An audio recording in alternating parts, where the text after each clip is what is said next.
யாருடைய கருத்து? மத்தவங்க சொல்லலாம். வேற lack of clarity இல்ல. கிளாரிட்டி. ஓகே, வேற வேற கஸ்டமர் என்ன மாதிரி ஆகுதுன்றத நம்ம கரெக்டா அனலைஸ் பண்ணாரு. அதாவது அவருடைய எக்ஸ்பெக்டேஷனை நம்ம கரெக்டா அது நீங்க முடிச்சிட்டீங்களே.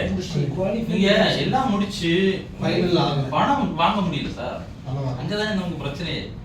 நம்ம அதான் சொல்லல, நம்ம ஸ்ட்ராட்டஜி நல்லா பண்ணியிருக்கோம், நம்ம கரெக்டா என்ன பண்ணியிருக்கோம், ப்ராக்டிஸ் பண்ணியிருக்கோம், எல்லாம் ஓகே தான், எல்லாம் செஞ்சிட்டோம். ஃபைனல் கேஷா யூபிஐயா நெஃப்டா இந்த இடத்துல ஓகே பண்ணி டிக்கும் பண்ணியாச்சு. இருந்தாலும் அந்த பார்ட்டி எடுத்து பணம் உங்களுக்கு வரல, இல்ல அந்த பார்ட்டி எடுத்து அதுக்கு பிறகு உண்டான ஒரு விஷயம் தான் நமக்கு என்னது, அதாவது அது வரைக்கும் முடிச்சிட்டோம்.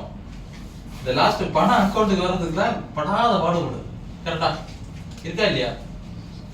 வராததுக்கு ஒரு காரணம் இவங்களே உள்ள வராதுங்கிறது மாதிரியே நினைக்கிறாங்க. வராது, கொடுக்க மாட்டாங்க, பேமெண்ட் தர மாட்டாரோ சார்? ஃபியர் தான் சார் மெயின் ரீசன். பயமா இருக்குமோ? சில டைம்ல ஃபியர் கூட ரீசனா இருக்கு. ஒருவேளை கான்ஃபிடென்ட் இல்லை, ப்ராக்டிஸ் இல்லை, இது வரைக்கும் வாங்கலையே, நம்ம இனிமேல் என்னவா இருக்கும் மணி? நம்ம கேட்டாதானே நம்ம தான் கொடுக்கறதுல ரெடி, ப்ரெசன்டேஷன் கொடுக்கறது வரைக்கும் தான் நம்ம. அது ஒரு பணம் எனக்கு வந்தாதானே, கொடுத்தாதானே.